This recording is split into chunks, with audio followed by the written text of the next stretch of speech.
निम्नलिखित कथनों पर विचार कीजिए। दो स्टेटमेंट है यहाँ पर, बताना कि कौन सा सही होगा इनमें से। चलिए, तो भारत के अंतिम गवर्नर जनरल लॉर्ड कैनिंग के समय में 1857 का ऐतिहासिक विद्रोह हुआ था। लॉर्ड कैनिंग के समय में ही 1856 में विधवा पुनर्विवाह अधिनियम स्वतंत्र रूप से लागू हुआ। कौन सा सही है इन दोनों में? देखिए, दोनों के दोनों करेक्ट हैं। पहला करेक्ट है, दूसरा भी करेक्ट है। 1857 के विद्रोह के समय लॉर्ड कैनिंग गवर्नर जनरल था और लॉर्ड कैनिंग के समय में ही विधवा पुनर्विवाह अधिनियम स्वतंत्र रूप से लागू हुआ, पारित हुआ 1856 में। तो दोनों के दोनों करेक्ट हैं, इसका उत्तर हो जाएगा सी। तो लॉर्ड कैनिंग कंपनी द्वारा नियुक्त अंतिम गवर्नर जनरल तथा ब्रिटिश सरकार के अधीन नियुक्त भारत का पहला वायसराय था। इसी के समय 1857 का ऐतिहासिक विद्रोह हुआ था और विधवा पुनर्विवाह अधिनियम भी लॉर्ड कैनिंग के समय में ही 1856 में स्वतंत्र रूप से लागू हुआ। क्वेश्चन नंबर 2 है, निम्नलिखित में से कोई एक कथन असत्य होगा। ए में क्या लिखा है? 1857 में कैनिंग के समय में ही महालेखा परीक्षक पद जो है उसका सृजन किया गया, जो स्वतंत्र रूप से बाद में नियंत्रक एवं महालेखा परीक्षक कहलाया। बी स्टेटमेंट है, लॉर्ड कैनिंग के समय में व्यापकगत सिद्धांत यानी राज्य विलय नीति को समाप्त कर दिया गया। और सी है, कैनिंग के समय में 1861 में उच्च न्यायालय अधिनियम बनाया गया। और डी है, शिक्षा संबंधी सुधार वुड्स डिस्पैच को लॉर्ड कैनिंग के समय में लागू किया गया। देखिए, यहाँ सी भी करेक्ट है, बी भी करेक्ट है, ए भी करेक्ट है। ए में क्या था? ये भी करेक्ट है, लेकिन डी गलत है। वुड्स डिस्पैच को लॉर्ड कैनिंग के समय में नहीं लागू किया गया, बल्कि लॉर्ड डलहौजी के समय में लागू किया गया, जो शिक्षा संबंधी सुधार है। तो देखिए, शिक्षा संबंधी सुधारों में वुड्स डिस्पैच 1854 में लॉर्ड डलहौजी के समय में लागू किया गया और कैनिंग के समय में 1861 में उच्च न्यायालय अधिनियम बनाया गया, जिसके अनुसार पुरानी सुप्रीम कोर्ट और सदर अदालतों को समाप्त कर दिया गया तथा कलकत्ता, मद्रास में, मुंबई में एक हाई कोर्ट की स्थापना की गई। क्वेश्चन नंबर 3 है, आगरा में एक उच्च न्यायालय की स्थापना किस सन में की गई थी? आगरा में हाई कोर्ट कब बना था? 1866 में। कब बना था? 1866 में। Option number C. तो देखिए, आगरा में 1866 में एक उच्च न्यायालय की स्थापना की गई, जिसे 1875 में इलाहाबाद में स्थानांतरित कर दिया गया। उत्तर प्रदेश का जो हाई कोर्ट है वो कहाँ पर है? अभी भी इलाहाबाद में। क्वेश्चन नंबर 4 है, शानदार निष्क्रियता की नीति किस वायसराय के द्वारा अपनाई गई? शानदार निष्क्रियता की नीति किस वायसराय के द्वारा अपनाई गई? Lord Lawrence. किसके द्वारा? Lord Lawrence. Option number A. तो देखिए, शानदार निष्क्रियता की नीति लॉर्ड लॉरेंस के द्वारा अपनाई गई। अफगानिस्तान के संबंध में अहस्तक्षेप की नीति को इसने अपनाया, जिसे शानदार निष्क्रियता के नाम से जाना जाता है। लॉर्ड लॉरेंस 1864 से 1869 तक भारत के वायसराय रहे। क्वेश्चन नंबर 5 की तरफ पढ़ते हैं। निम्नलिखित में से कौन सा एक असत्य है? देखिए, ए बी सी डी इनमें से गलत होगा। देखते हैं कौन सा गलत होगा। पहला है, हेनरी कैंपबेल के नेतृत्व में लॉर्ड लॉरेंस के समय में एक अकाल आयोग का गठन किया गया। लॉर्ड मेयो ने 1872 में एक कृषि विभाग की स्थापना की। भारत में अंग्रेज़ों के समय प्रथम जनगणना 1872 में लॉर्ड मेयो के कार्यकाल में संपन्न हुई। बेल्लोर का सिपाही विद्रोह लॉर्ड एलिंगन के काल में हुआ। देखिए, बेल्लोर का जो सिपाही विद्रोह था एलिंगन के काल में नहीं, बल्कि सर जॉर्ज वॉरलो के काल में हुआ था। तो गलत है डी, सही है सी, ए और ए भी। तो बेल्लोर में सिपाही विद्रोह 1806 में हुआ था, सर जॉर्ज वार्लो के काल में, न कि लॉर्ड एलिंगन के काल में। इसको सीधा सीधा याद रखिए। क्वेश्चन नंबर 6 है, भारत एवं यूरोप के बीच समुद्री टेलीग्राफ सेवा कब शुरू की गई? भारत और यूरोप के बीच समुद्री टेलीग्राफ सेवा शुरू की गई कब? 1865, 1865 में। ऑप्शन नंबर बी है इसका आंसर। तो देखिए, 1865 में लॉर्ड लॉरेंस के समय में भारत एवं यूरोप के बीच समुद्री टेलीग्राफ सेवा शुरू की गई। प्रश्न ये भी पूछा जा सकता है, उस समय किसका शासनकाल था? तो लॉर्ड लॉरेंस का शासन था उस समय। 7वां प्रश्न है, निम्नलिखित में से कौन सा कथन असत्य है? पहला स्टेटमेंट है, लॉर्ड हार्डिंग के समय नर बलि प्रथा पर प्रतिबंध लगाया गया। दूसरा है, चार्ल्स मेटकॉफ ने प्रेस पर से स्वतंत्र हटाया।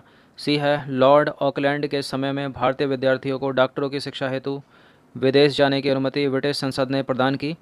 और डी है, दास प्रथा का उन्मूलन लॉर्ड हार्डिंग के समय में हुआ। देखिए, दास प्रथा का जो उन्मूलन है वो लॉर्ड हार्डिंग नहीं, बल्कि लॉर्ड एलनबरो के शासनकाल में हुआ। तो डी गलत है यहाँ पर। ए सही है, बी सही है और सी भी सही है। तो दास प्रथा का उन्मूलन जो है वो लॉर्ड एलनबरो के शासनकाल में हुआ या समय में हुआ। चार्ल्स मेडकॉफ ने अपने कार्यकाल में प्रेस पर से नियंत्रण हटाया, इसलिए इसे भारतीय प्रेस का मुक्तिदाता कहा जाता है। और ये प्रश्न कई बार पूछा भी गया है कि भारतीय प्रेस का मुक्तिदाता कौन है, तो चार्ल्स मेडकॉफ है।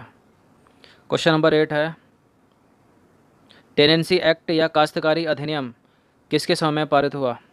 टेनेंसी एक्ट या फिर काश्तकारी अधिनियम किसके समय में पारित हुआ?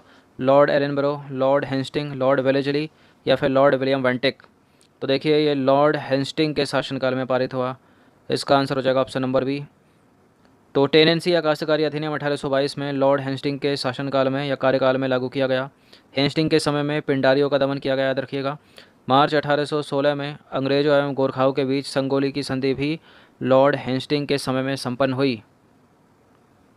क्वेश्चन नंबर 9 है, लॉर्ड विलियम वेंटिक के संदर्भ में कुछ स्टेटमेंट है यहाँ पर और बताना है कि इनमें से कौन सा सही है।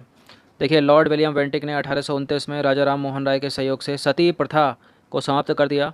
लॉर्ड विलियम वेंटिक ने कर्नल स्लीमैन की सहायता से 1830 में ठगी प्रथा को भी समाप्त कर दिया।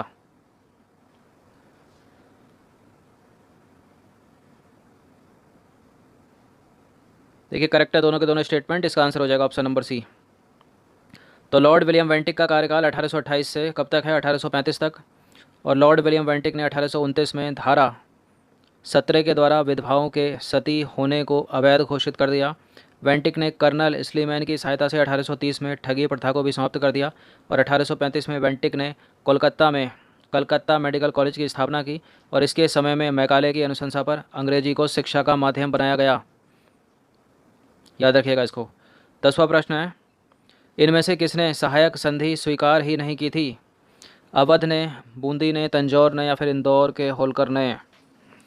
तो सहायक संधि है किसकी? लॉर्ड वेलेस्ली लेकर आया। तो इंदौर के होलकर ने जो है सहायक संधि को स्वीकार नहीं किया था। तो अंग्रेजों के नेतृत्व में सहायक संधि की शुरुआत लॉर्ड वेलेस्ली ने की थी।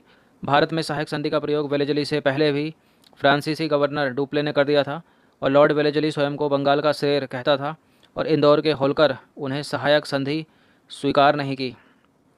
इंदौर के होलकर ने, उन्हें नहीं है। चलिए अब है क्वेश्चन नंबर 11, 4 में से एक गलत है। लॉर्ड विलियम वेंटिक ने शिशु बालिका की हत्या पर प्रतिबंध लगा दिया। और बी है, 1813 के चार्टर एक्ट द्वारा यह निर्धारित किया गया कि धर्म, जाति, रंग अथवा जन्म के आधार पर किसी व्यक्ति को कंपनी की सेवा में प्रवेश करने से नहीं रोका जाएगा।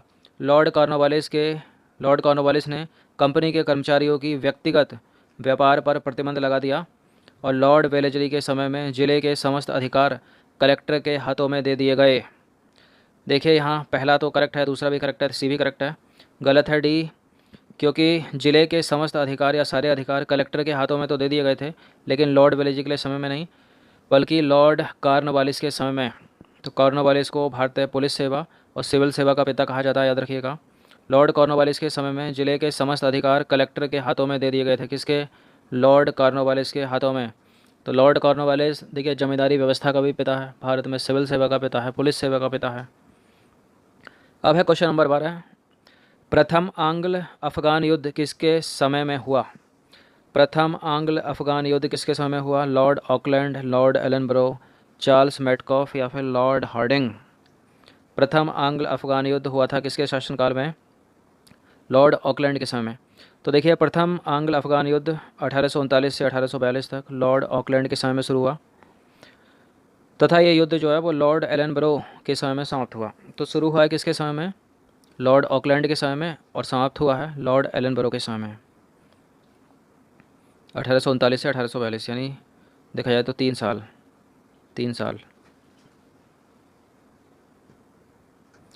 तो चलिए अगला प्रश्न देखते हैं। क्वेश्चन नंबर 13 क्या कहता है? निम्नलिखित कथनों पर विचार करें। पहला स्टेटमेंट है, प्रथम आंग्ल सिख युद्ध लॉर्ड हार्डिंग के समय में हुआ और इसमें अंग्रेज विजयी हुए। सेकंड स्टेटमेंट है, द्वितीय आंग्ल सिख युद्ध लॉर्ड कैनिंग के समय में हुआ। कौन सा सत्य है इसमें? देखिए पहला वाला करेक्ट है। प्रथम आंग्ल सिख युद्ध जो है, आंग्ल का मतलब क्या? अंग्रेजों और सिखों के बीच पहला युद्ध लॉर्ड हार्डिंग के समय में हुआ, जिसमें सिख हार गए और अंग्रेज जो है जीत गए। द्वितीय आंग्ल सिख युद्ध लॉर्ड कैनिंग के समय में नहीं हुआ। गलत है दूसरा वाला स्टेटमेंट, केवल पहला सही है। तो देखिए जो दूसरा आंग्ल सिख युद्ध हुआ था वो लॉर्ड डलहौजी के समय में हुआ था और द्वितीय आंग्ल सिख युद्ध के दौरान 3 युद्ध लड़े गए। पहला युद्ध था रामनगर का युद्ध, उसका निर्णय कुछ नहीं निकला था। और दूसरा था चिलियावाला का युद्ध, वो भी उसका निर्णय कुछ नहीं निकला था। तीसरा युद्ध गुजरात नामक स्थान पर चिनाब नदी के किनारे हुआ, इसमें सिख जो है पराजित हो गए। जीता कौन होगा? अंग्रेज जीते होंगे। तो गुजरात नामक ये स्थान था, कहाँ पर? चिनाब नदी के किनारे। क्वेश्चन नंबर 14 है, निम्नलिखित में से कौन सा एक असत्य है? पहला स्टेटमेंट है, लॉर्ड डलहौजी ने व्यक्तिगत सिद्धांत के अंतर्गत सबसे पहले सतारा को 1848 में अंग्रेजी राज्य में मिला लिया था और 1856 में अवध पर कुशासन का आरोप लगाकर अंग्रेजी राज्य में मिला लिया गया और उस समय अवध के नवाब वाजिद अली शाह थे। तो पूछा यह भी जाता है कि अवध को कैसे मिलाया? तो कुशासन का आरोप लगाकर मिलाया अंग्रेजी साम्राज्य में। करेक्ट है दोनों के दोनों यहाँ पर। ये अगला देखते हैं, डलहौजी को भारत में रेलवे का जनक माना जाता है। इसी के समय में पहली बार 16 अप्रैल 1853 में मुंबई से ठाणे के बीच प्रथम रेल चलाई गई और लॉर्ड डलहौजी के समय में पोर्टफोलियो प्रणाली लागू की गई। कौन सा वाला गलत है इसमें? देखिए, लॉर्ड डलहौजी के समय में पोर्टफोलियो प्रणाली नहीं आई थी, लॉर्ड कैनिंग के समय में आई थी। किसके समय में? लॉर्ड कैनिंग के समय में। तो 1861 में इंडियन काउंसिल एक्ट पारित हुआ तथा पोर्टफोलियो लागू की गई। इस समय लॉर्ड कैनिंग का कार्यकाल था। किसका? पोर्टफोलियो लागू की गई इस समय लॉर्ड कैनिंग का शासनकाल था, न कि किसका? लॉर्ड डलहौजी का। क्वेश्चन नंबर 15 है, निम्नलिखित में से किस वायसराय ने कहा कि मेरा उद्देश्य अनावश्यक करों को हटाना तथा अनावश्यक वैधानिक कार्यवाहियों को बंद करना है? किसने कहा था ये? किस वायसराय ने कहा था? देखिए, लॉर्ड मेयो ने नहीं कहा था ये, ना ही लॉर्ड लिटन ने कहा था, ना ही रिपन ने कहा था। ये कहा था लॉर्ड नॉर्थब्रुक। एक प्रश्न पूछा जाता है रिपन से, बहुत पूछते हैं उसको, स्थानीय स्वशासन का पिता किसको कहा जाता है? तो लॉर्ड रिपन है उसका उत्तर। तो देखिए, लॉर्ड नॉर्थब्रुक ने कहा कि मेरा उद्देश्य अनावश्यक करों को हटाना तथा अनावश्यक वैधानिक कार्रवाइयों को बंद करना है। लॉर्ड नॉर्थब्रुक का कार्यकाल कितना? 1872 से लेकर 1876 था। तो देखिए, ये 15 प्रश्न थे इंपॉर्टेंट, अच्छे से इसका रिवीजन कर लीजिएगा 1 से 2 बार। धन्यवाद।